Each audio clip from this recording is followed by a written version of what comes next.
وقال الله تعالى في القرآن الكريم وهو أصدق القائلين أعوذ بالله من الشيطان الرجيم يرفع الله الذين آمنوا منكم والذين أوتوا العلم درجات وقال في الآية الأخرى شهد الله أنه لا إله إلا هو والملائكة وأولو العلم قائما بالقسط لا إله إلا هو العزيز الحكيم قال رسول الله صلى الله عليه وسلم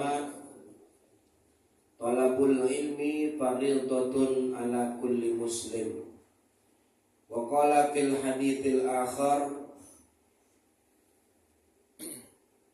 Innal malaikata latad'u ajnihataha li talibil ilmi ridan bima yasna wa innal alima la yastaghfiru lahu man fis samawati wal ard hatta al-hitanu fil bahri al hadits au kama qala Rasulullah sallallahu alaihi wasallam. Bapak-bapak jamaah musalla Darul Muslimin, adik-adik tim hadrah musalla Darul Muslimin yang berbahagia, wabil khusus para pengurus Masjid Musalla Darul Muslimin, kita doakan mudah-mudahan senantiasa diberikan kesehatan Allah Ta'ala, diberikan kesabaran dalam memakmurkan musalla, dan mudah-mudahan diperlancar segala urusannya, amin ya rabbal.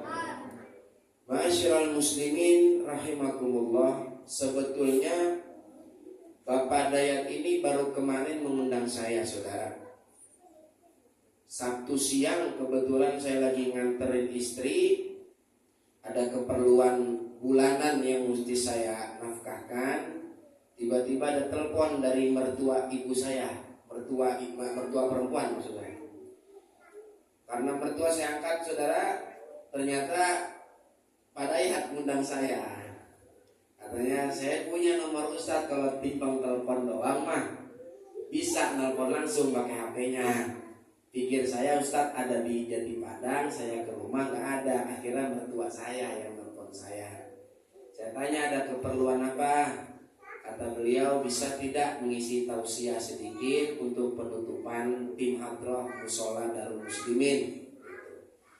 Karena saya tahu ini merupakan syiar buat kita, ya, subbanul yaum rijalul ghad. Pemuda sekarang itu bakal jadi pemimpin di masa depan.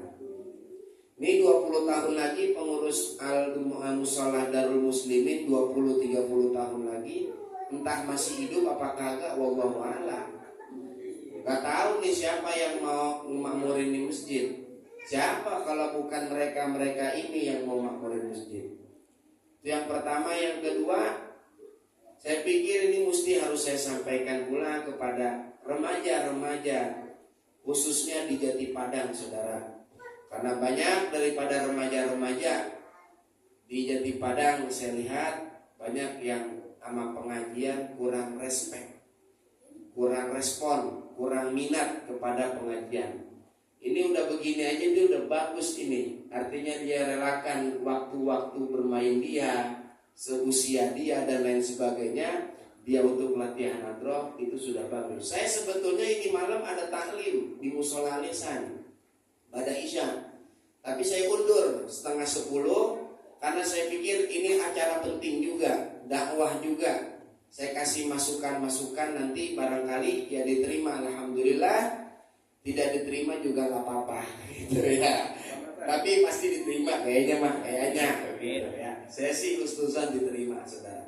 Gak apa-apa yang itu ntar saya. Makanya tadi saya minta didahulukan sebelum maulid. Mohon maaf juga nanti setelah ini saya langsung pulang, saya langsung mengajar di Mushola Lisan karena biar tidak terlalu malam saya pulang, karena setelah ini setelah mengajar maksud saya langsung pulang ke Depok karena besok subuh sudah harus mengajar santri di Pondok Pesantren Al-Awabin. Ada beberapa poin yang harus saya sampaikan di sini. Yang pertama, saudara, ngaji. Wabil khusus untuk remaja-remaja yang main hadroh ini, anak-anak muda, anak-anak yang muda. Kalau saya lihat ngaji malam rebo yang ngaji biasanya yang tua-tua. Ya, Yang udah 5 tahun, 6 tahun lagi ya wallahu a'lam itu nama masih ada apa kagak. Itu yang biasa ngaji mereka saudara. Jangka pendek waktunya. Nanti mereka udah pada nggak ada, saya yang jadi tua, saya mau ngajar siapa di Jatipadang? Kalau yang tua-tua udah pada meninggal dunia, kalau bukan anak-anak muda seperti ini, seperti kalian, bagus belajar hadroh, cakep. Tapi jangan cuma belajar hadroh saja, tapi diisi dengan pengajian-pengajian. Wabil khusus saya sampaikan 3 ilmu yang mesti dipelajari oleh kita dalam agama. Yang pertama ilmu fikih. Penting Pak, penting ilmu fikih. Adik-adik penting ilmu fikih. Fikih itu untuk ibadah kepada Allah Ta'ala. Interaksi kita, hubungan kita sama Allah Ta'ala, biar sah ibadah dilandasi dengan ilmu agama. Imam Ibnu Ruslan katakan, wa kullu man bi ghairi ilmin ya'malu a'maluhu mardudatun la tuqbalu. Tiap orang beramal tapi nggak ada ilmunya.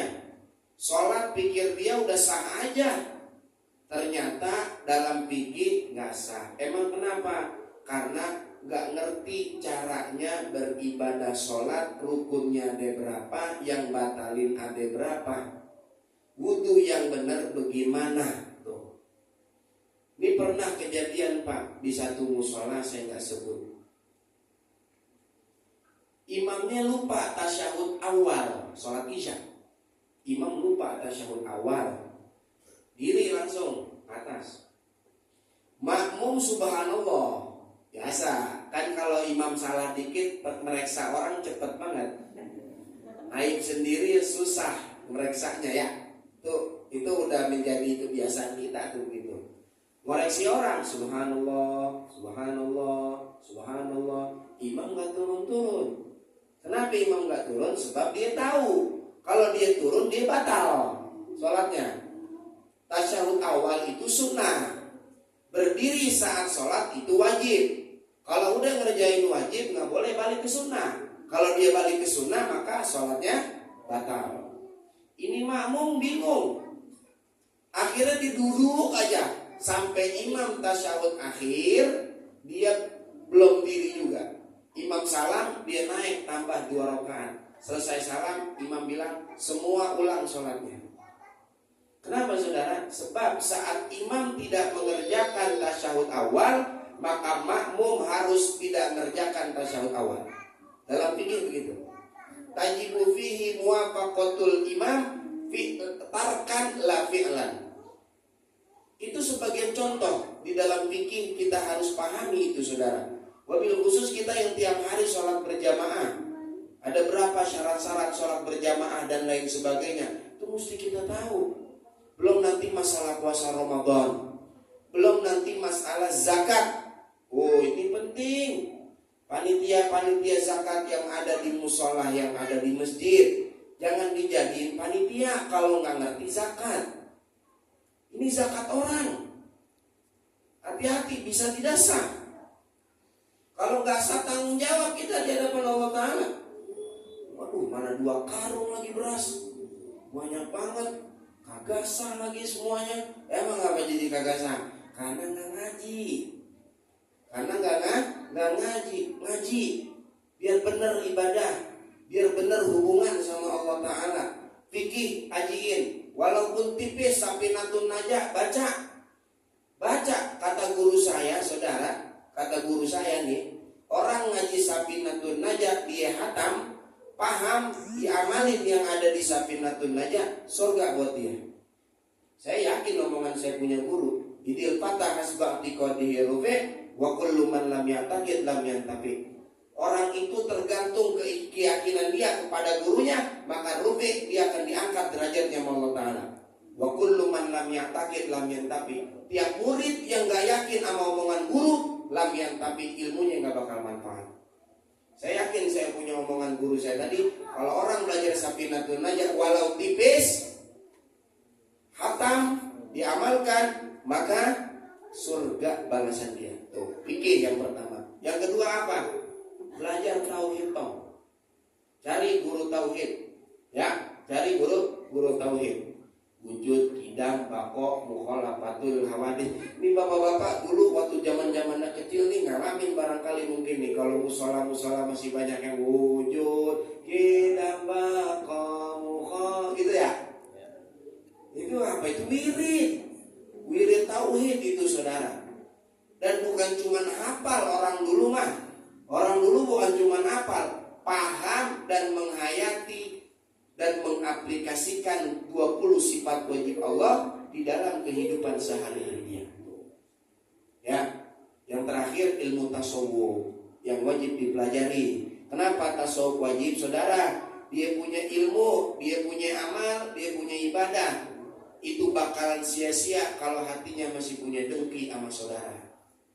Nah, ilmu tasawuf itu untuk apa? Untuk menetralisir hati supaya tidak ada penyakit hati, ria, ujub, sombong dan lain sebagainya. Kenapa?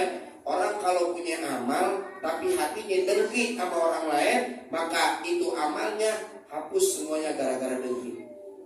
Kok begitu? Nabi yang bilang, innal hasada takulul hasanat kama takulun narul hatam. Hasud, dengki itu menghapus seluruh amal kebaikan sebagaimana api meluluh lantahkan kayu bakar. Itu Nabi yang bilang, saudara.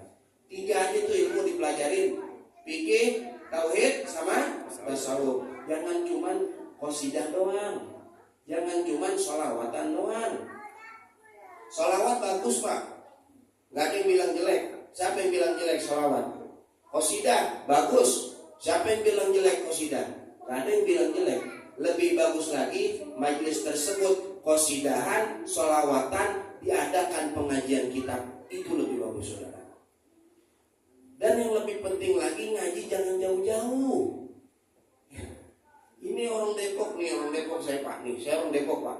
Anak mudanya banyak pak, yang ngaji yang model pantaran dia banyak. Cuman ngajinya jauh-jauh. Pengajian di kampung kagak dihadirin.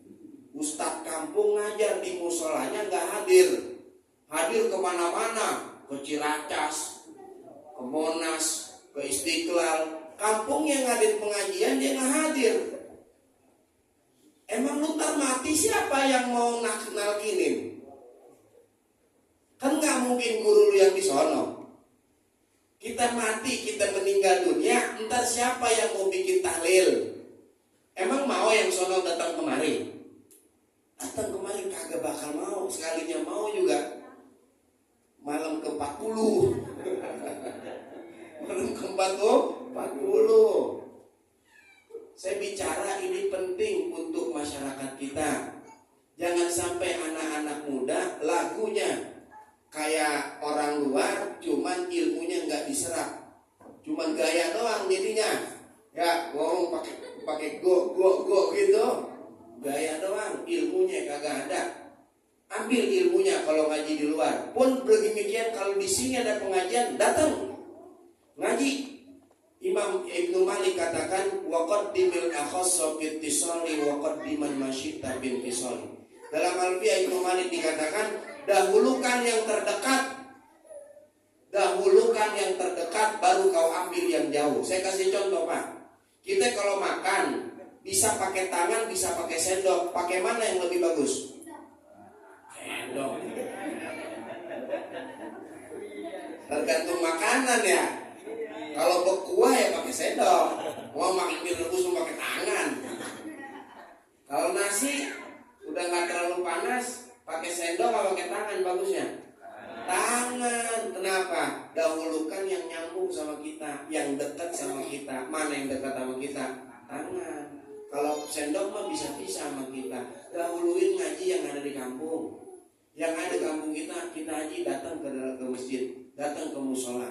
Ini musola Darul Muslimin. Saya tahu di sini banyak majelis, ya, banyak pengajian kitab, ya. Ada tajwid, ada fikih, ada tauhid. Datang ngaji, ya. Jauh-jauh datang ngaji. Ya, di sini ada. Emang majelis talim itu kata ulama kayak Ka'bah. Orang dari mana-mana datang, cuman orang situ kagak mau kemari ke situ. Coba aja lihat orang Mekah. Ngapain dia? Jualan. Datang siapa yang datangin ke sono? Dari Indonesia jauh-jauh, dari India tuh, dari Uzbekistan, dari Turki, majelis begitu juga. Orang dari RW berapa datang kemari malam Rebo pada ngaji. Orang sini dikit. Kayak apa jadi? Kayak Ka'bah. Orang mana-mana datang ngerubutin, orang dekat justru kagak ada yang nyampe. Ini penting saya sampaikan. Jangan sampai nanti lupa sama ustadz-ustadz kampung, sama kiai-kiai kampung. Bukan cuma ilmu yang antum pelajari, saudara. Adab, akhlak pelajari juga. Gimana mau belajar adab orang tiap hari gak ketemu sama gurunya? Makanya ngaji biar sama ustadz kampung, sama kiai kampung. Emang kenapa? Karena tiap hari dia lihat tindak tanduk gurunya, dia lihat akhlak gurunya. Oh, gue lihat ustadz kalau pakai sendal kanan dulu baru kiri. Kalau nyopot sendal kiri dulu baru kanan. Masuk kamar mandi kiri dulu baru kanan. Keluar kamar mandi kanan dulu baru. Pakai baju kanan dulu baru kiri. Melepas baju kiri dulu baru kanan. Ngelepas peci, naruh peci, itu kan diajarin dalam agama. Diajarin. Kalau kita lihat kita punya guru, hal ehwalnya, keadaannya, kita akan jadi orang alim, saudara. Akan jadi orang alim. Itu kalau di dalam agama, saudara, kalau buka peci itu begini. Tuh, maaf, saya buka. Jangan begini. Kita gimana? Begini ya? Begini ya? Saya lihat saya punya guru, saudara. Dari beberapa guru, banyak sekian guru. Saya lihat guru saya ngapa kalau naruh peci begini ya? Tuh, saya lagi pikirin baik-baik. Saya liatin tindak tanduk saya punya guru. Kenapa ya? Kalau pakai sendal kanan dulu baru kiri, emang sunnah Nabi kan begitu. Kalau lepas peci ngapa begini dia naruhnya? Telentangin. Saya perhatiin, saya dapat di kitab, saudara. Kenapa begini? Sebab ma min waqtin illa wa hunaka rahmah. Tidaklah setiap detik melainkan di situ turun rahmat Allah Ta'ala. Maksudnya berharap agar mudah-mudahan saat detik itu rahmat Allah turun, ditampung di pecinya. Oh, ditampung di peci. Kalau ditampung di peci, pas dia pakai, nah keberkahan turun di pada badannya. Nah, mau ngapa jadi pintar banget ini sekarang loh? Kalau menaruhnya begini, rahmat turun kagak ditampung. Kayak air dah rahmat begitu ya, kayak air loh. Kagak ditampung begini mah. Kalau pakai baju gini, wah ini bego-bego lagi nih. Ya, tuh, itu tindak tanduk kita punya guru. Perhatiin hal-hal yang demikian itu, perhatiin. Kata Imamul Haddad, ar-rijalu bir-rijal bil kutub. Orang akan menjadi orang yang besar karena dididik oleh orang yang besar, bukan dengan kitab. Kitab itu wasilah dia ngaji. Cuman yang menjadikan murid itu menjadi orang besar karena didikan dari gurunya. Gurunya yang didik, baru dia jadi orang gede. Sahabat Nabi dulu ngaji sama Nabi, gak ada yang pakai kitab, Pak. Ada yang pernah gak dengar ceramah dai? Ada pernah dua sahabat ngaji pakai kitab gitu? Nggak pernah. Kenapa kok pada jadi orang gede semuanya? Oh, karena dididik oleh Rasulullah SAW. Tabiin ngaji sama sahabat nggak ada yang pakai kitab. Kenapa jadi wali semua? Sebab mereka dididik oleh para sahabat. Ulama salaf dididik oleh tabiin nggak pakai kitab. Kenapa? Sebab mereka itu dididik oleh tabiin langsung, saudara. Tuh, didikan dari kita punya guru. Makanya jangan lupain guru-guru kampung, ustadz-ustadz kampung, kiai-kiai kampung. Wah, orang zaman sekarang manggil dari mana-mana penceramah, guru kampungnya itu kagak dimuliain. Tuh. Jangan kayak gitu. Ya, jangan kayak gitu. Al barakatu fi akabirikum. Keberkahan itu ada di antara orang-orang sepuh kalian, di masyarakat kalian. Keberkahan turun. Saya pernah Pak ceramah, saya sedikit cerita ini nggak apa-apa ya. Ketika saya datang, saya bilang kok ini acara belum mulai. Saya diundang waktu itu acara maulid, saudara. bukan di Jati Padang tapi daerah Depok. Ini acara belum mulai Ustaz. Iya Ustaz, kita nungguin guru tetap dulu di sini. Oh, guru tetapnya datang insya Allah Ustaz. Kita nggak bisa mulai acara kalau guru tetap kita belum datang. Ajib saya bilang saudara. Dia hormat sama dia punya guru. Ditungguin gurunya, baru datang gurunya, mulai acara. Dan kata dia, kata Ustaz itu, di sini Ustaz kalau ngadain acara, mohon maaf Ustaz, saya harus sampaikan. Apa Ustaz? Saya tanya, kenapa? Di sini bisyara buat guru tetap itu lebih besar daripada bisyara untuk berceramah. Ajib nih kampung, saya bilang saudara. Kenapa? Orang yang ceramah ngasih ilmu cuma sejam Pak, dikasih 5 juta. Guru kampung tiap minggu ngajarin kita, kasih duit 300.000. Kita punya otak yang tiap hari ngajarin kita, didik kita. Ya enggak? Coba dah, pikirin dah. Dia yang tiap tahun asal kita lagi butuh dia, kita undang, dia datang. Tuh, ya. Kalau keluarga kita ada yang meninggal dunia, dia yang bacain tahlil tuh. Susah kampung kita semua tuh begitu tuh modelnya. Ya. Ajib ini kampung, saya bilang saudara. Zaman sekarang orang pengen manggil ceramah yang lucu-lucu doang. Saya sampaikan ini, yang lucu-lucu doang pengennya biar jamaah itu pada ketawa-ketawa. Kalau mau ketawa doang mah ngundangnya stand up comedy, gak usah ngundang ustaz. Justru ustaz yang benar kalau nggak ada lawakan pada ngantuk, tidur. Ntar pulang murid, apaan itu ceramah begitu? Ini Allah kagak ada lucu-lucunya bisa. Pakai ada ini Allah lagi. Hah?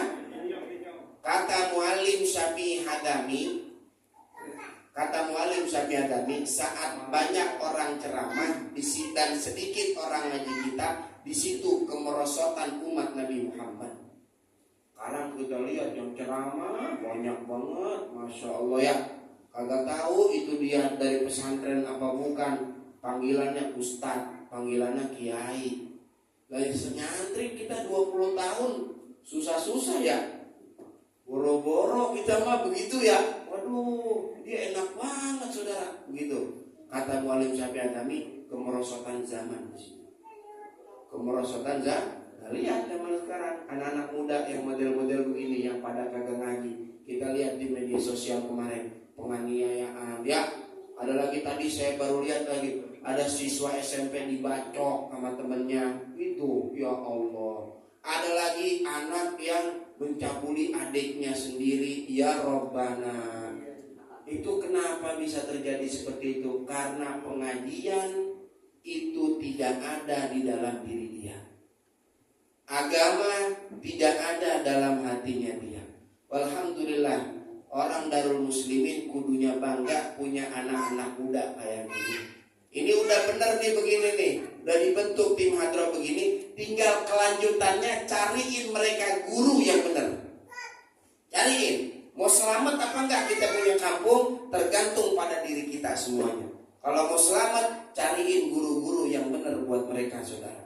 Jangan malas, jangan cuma di rumah aja. Ngaji datang. Ngaji. Kata Nabi dalam tadi hadis yang di mukadimah saya sampaikan, apa? Man salaka tariqan yaltamisu fihi ilman, sahalallahu lahu tariqan ilal jannah.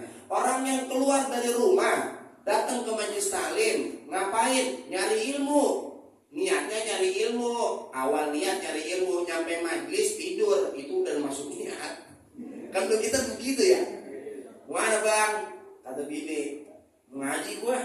Mana ngaji mana Robo? Ngaji keliling. Emang lagi di mana sekarang? Lagi di Alifiyah dia situ. Ngaji dulu ya. Ya, niat ngaji sama bininya tuh. Sampai Alifiyah dia nyender saudara. Nyender, mana habis makan pulang gawe. Ya nyender atas kipas. Mata kriep. Katanya, mata berat banget ini. Tuh, tidur dia. Bangun kayak Hanafi udah, ya Rabbana tarafna. Bangun. Ya Allah cepet banget ngaji. Lu molor. Cepet banget ngaji. Niatnya mah dari rumah ngaji, nyampe majelis taklim tidur. Boleh emang begitu? Boleh, dapat pahala. Dapat pahala. Karena niatnya udah ngaji. Ya orang namanya ngantuk nggak bisa ditahan, Pak. Kagak bisa ditahan. Jangan senderan. Orang yang depan aja, depan gurunya dia ngaji bisa tidur. Lo ngapa? Ngantuk. Nikmat dari Allah Ta'ala. Ya kalau nikmat kagak kita pakai, gugur kita. Oh nikmat banget ngantuk ya. Gue pakai dan nikmat gue tidur aja. Gitu ya. Ini nih kalau bukan penceramah diundang jadi tawa. Nah, tuh. Terus wa innal malaikata la tad'u ajnihataha li talibil ilmi ridan bima yasna. Saya sampai ini hadis. Saudara, orang kalau mau ngaji, kata Nabi yang bilang. Bukan Abdurrahman yang bilang, Nabi yang bilang. Kalau Nabi yang bilang saudara percaya, saudara beriman. Kalau Nabi yang bilang saudara nggak percaya, saudara kafir hukumnya. Nabi bilang apa? Malaikat meletakkan sayap-sayapnya untuk diinjak oleh penuntut ilmu. Kenapa? Ridwan bima yasna. Mereka ridho karena apa yang dilakukan oleh thalibul ilmi tersebut. Gak percaya? Saya bawain satu kisah.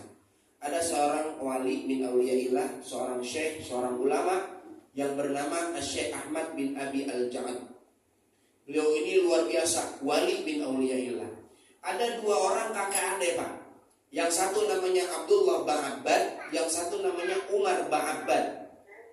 Ini adik kakak dua-duanya nih. Abdullah kakaknya, Umar adiknya. Di dua-duanya nih datang mau ke Syekh Ahmad bin Abi Al-Ja'ad. Kita datang yuk ke ulama nama Syekh Ahmad bin Abi Al-Ja'ad. Ayo, ngapain? Haji, nyari berkah di sana. Ayo, berangkat keduanya nih, jalan mau nuntut ilmu sama beliau. Saat sampai di rumah Syekh Ahmad bin Abi Al-Ja'ad, Syekh Ahmad melihat kedua anak muda ini dibawa bukan termos, baskom isi air sampai suruh masuk. Assalamualaikum, waalaikumsalam. Duduk nak, duduk. Lalu Kiai salaman dulu, jangan salaman dulu, duduk. Ada apa Kiai? Itu kedua kaki anak bermuda tadi, saudara, dielus sama Syekh Ahmad bin Abi Al-Ja'ad, dimasukin ke baskom. Dua-duanya kakinya tuh, dua pemuda tadi dimasukin. Setelah masukin, minum. Ajib. Murid dicari keberkahannya sama ulama. Kata ini dua pemuda, wahai Syekh, kami kemarin mau ngaji sama antum, nyari berkah sama antum. Kenapa antum ngelakuin hal demikian? Kata Syekh Ahmad bin Abi Al-Ja'ad, ketika Anda jalan di luar sebelum sampai rumah saya melihat Anda sedang menginjak sayap-sayap malaikat. Wali, kalau wali udah bisa melihat perkara yang gaib, emang kita yang kita lihat kan aspal. Kita ngeliat apaan? Aspal. Kalau saudara dibuka hijab oleh Allah Ta'ala, orang yang ngaji sampai majelis taklim dia datang ngaji, yang diinjak sama ban motornya, yang diinjak sama kakinya bukannya aspal, saudara. Apa? Sayap-sayap malaikat. Saudara mesti yakini, karena ini sabda Nabi. Dan aku mencari keberkahan dengan kedua kaki kalian, karena kedua kaki kalian telah menyentuh bagian yang mulia, yaitu sayap-sayap malaikat. Tuh. Mau kurang percaya apalagi kita datang ke majelis taklim, saudara. Ya, kurang percaya apalagi? Saya tambahin lagi satu lagi.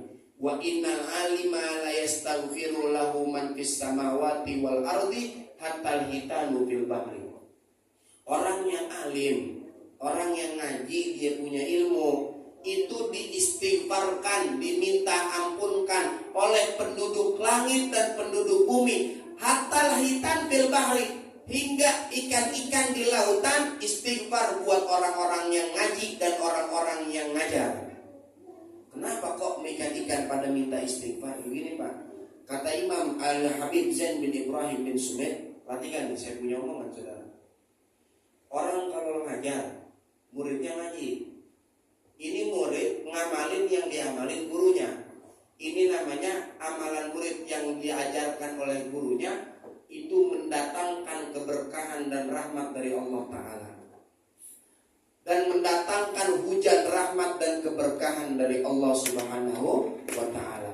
Maka ketika hujan itu turun di laut, dapat keberkahan tuh ikan-ikan, ikan-ikan, ya Rob ampunin orang-orang yang ngaji dan yang ngajar dan yang ngamalin daripada ngaji dan ngajar.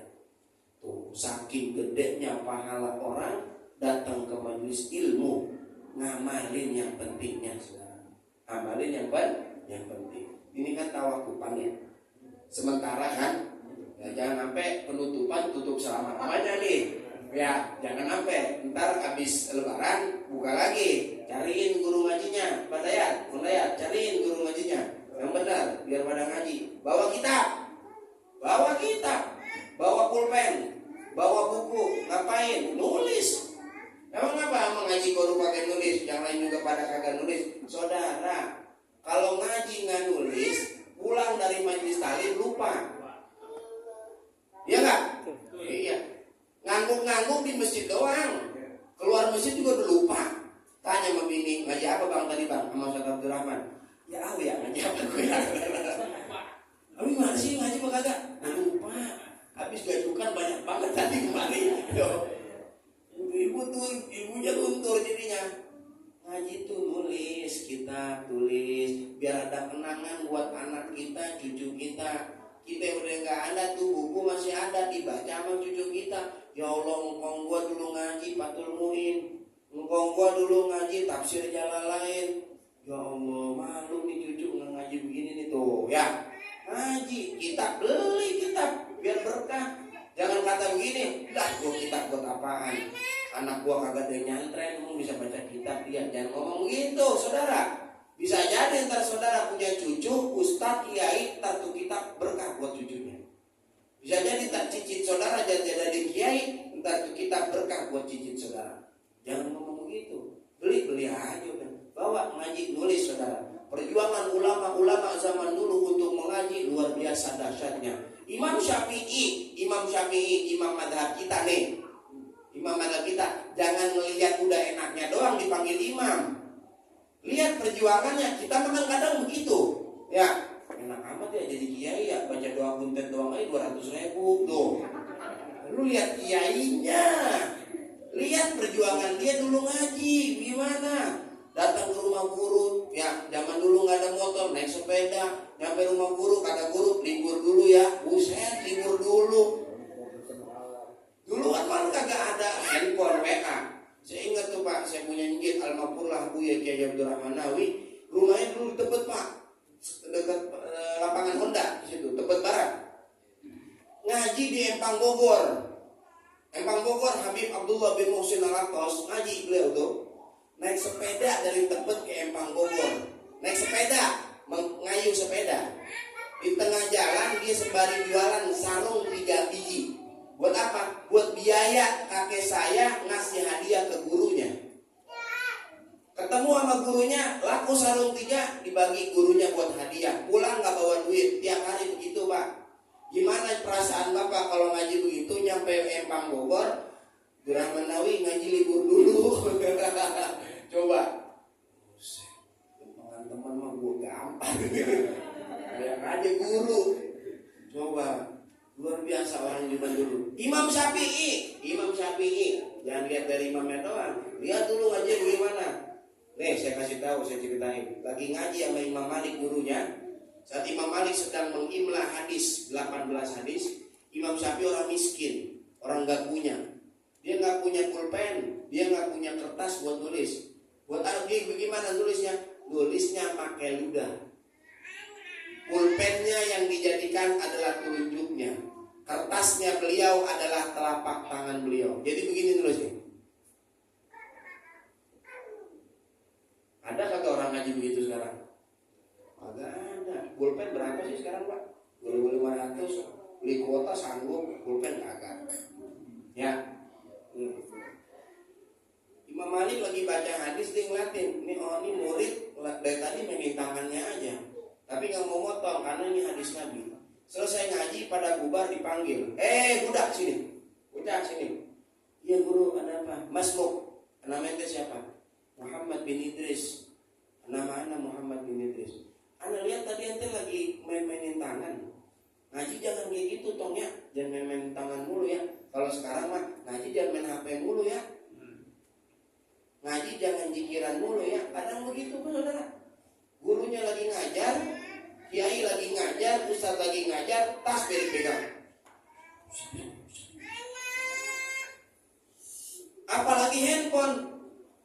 Lihat WA. Wah, di zamannya Habib Idrus bin Muhammad Al-Habsyi, ada orang beliau lagi ngajar, muridnya ada yang lagi main tasbih. Dipanggil, ente pulang. Ente ngapa main tasbih? Anak dikir Habib. Apakah yang saya sedang terangkan sekarang ini bukankah syariat Nabi? Iya Habib. Kalau syariat Nabi, ente hentikan dulu tasbih ente, dengarkan baik-baik ilmu Nabi. Dengerin, jangan sibuk. Oh, kita bukan main tasbih lagi Pak. Ya, ngobrol kita mah. Guru lagi ngomong, kita ngobrol juga. Oh, ini orang gak adab. Orang gak adab. Dia ngaji cuma nyari ilmu, bukan nyari guru. Ada kan banyak orang begitu, ngaji cuma ilmunya doang diambil, disedot, cuman adab dia kagak punya, saudara. Gitu. Kata Imam Syafi'i, aneh bukan mainin tangan guru, aneh justru tulis yang hadis guru sampaikan, aneh tulis. Kalau guru berkenan, saya ulangin 18 hadis yang tadi guru sampaikan. Coba ulangin. Bismillahirrahmanirrahim. An ini. Qala Rasulullah sallallahu alaihi wasallam. 18 hadis dibaca di telapak tangannya Imam Syafi'i, saudara. Alimnya luar biasa. Jadi besok kalau ngaji lupa bawa buku, lupa bawa ini. Gak kelihatan ya. Tadi gua tulis apa ya? Bukan ngaji bau. Gak usah apa tuh jadinya. Gitu ya. Tulis, ngaji, bawa kitab, bawa pulpen, ngaji pakai kitab, saudara. Ngaji pakai kitab. Wasilah kita biar ada keberkahannya sama musonif, saudara. Jelas sampai sini bapak-bapak? Paham? Yang terakhir, saudara, sebelum saya tutup, ini majelis seperti ini Allah Ta'ala ciptakan dari majelis ini sahabatan bayda. Kata Imam Ahmad bin Hasan Al-Attas, ma yuqadu majlisu ilmin wa dzikrillah illa wa ansya'allahu min dalikal majlisi sahabatan bayda. Majlis yang model kayak gini Pak, kata Habib Ahmad bin Hasan Al-Attas, Allah ciptakan awan putih dari majlis tersebut. Jadi ini ada awan putih nih di musola Darul Muslim ini. Awan putih. Ngapain emang tuh awan putih? Yasukuha ila gaumin lam ya'malu khairan qad. Allah Ta'ala giring ini awan putih kepada satu kaum yang gak pernah ngelakuin kebaikan sama sekali. Ini kaum gak mesti di kampung ini, barangkali bisa jadi di Parung. Di Parung ada kampung maksiat. Dari ini majelis, ini awan digiring ke Parung, saudara. Ngapain? Tumayungiruha. Allah Ta'ala turunin hujan dari awan tersebut. Fayasiru kulluhum minas su'ada. Maka itu yang ada di Parung semuanya, itu menjadi orang-orang yang su'ada, orang-orang yang berbahagia, orang yang akan mendapat hidayah dan taufik dari Allah Subhanahu. Kalau yang jauh aja itu kena, apalagi yang di sini, saudara.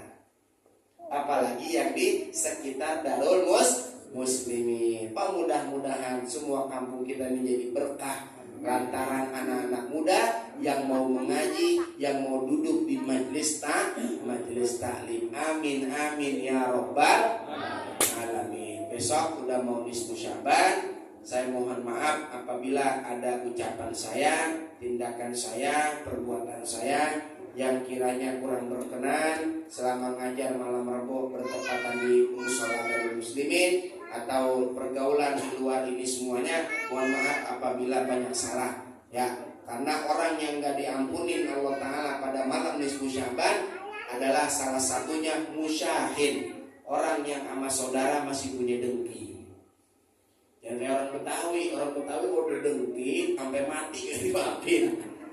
Mau jadi lagi Betawi misalnya, gue Betawi, ada Betawi, jangan begitu, jangan. Gua mah sampai dia mati kan gue maafin. Wow, hati-hati bahasa begitu tuh, jangan. Maafin saudara kita punya salah, sengaja nggak disengaja, kita minta maaf. Karena besok malam Rabu, malam nisfu Sya'ban, malam yang mulia di situ saudara. Maka saya saran kepada pengurus musola Darul Muslimin, setelah nisfu Sya'ban baca Yasin 3 kali selesai, itu ada ijazah dari Al-Maghfurlah Abuya Kiai Haji Abdul Rahman Nawi. Ini ijazah boleh saya ijazahkan pada malam hari ini untuk jamaah yang hadir, namanya ijazah halal bihalal.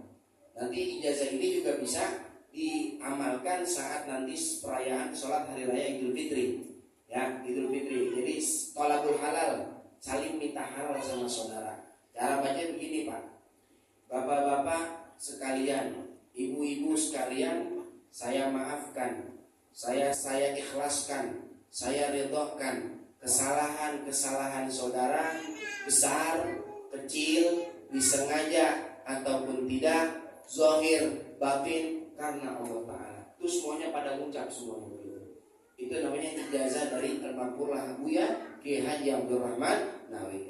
Diamalin besok, ya, biar minta halal satu sama lain, biar gak ada di dalam hati kita rasa benci sama saudara-saudara kita, ya, gitu ya. Mungkin ini saja yang dapat saya sampaikan pada ya. Mohon maaf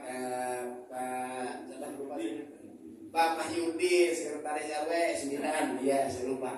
Mohon maaf, dan para sepuh lainnya, saya sudah setengah 10. Kebetulan juga ada taklim, sebagaimana tadi di awal saya sampaikan. Saya tidak berpanjang kalam, tidak lama juga di sini. Mohon maaf ya kalau langsung pulang gang besok. Ya, terima kasih semuanya. Assalamualaikum warahmatullahi wabarakatuh.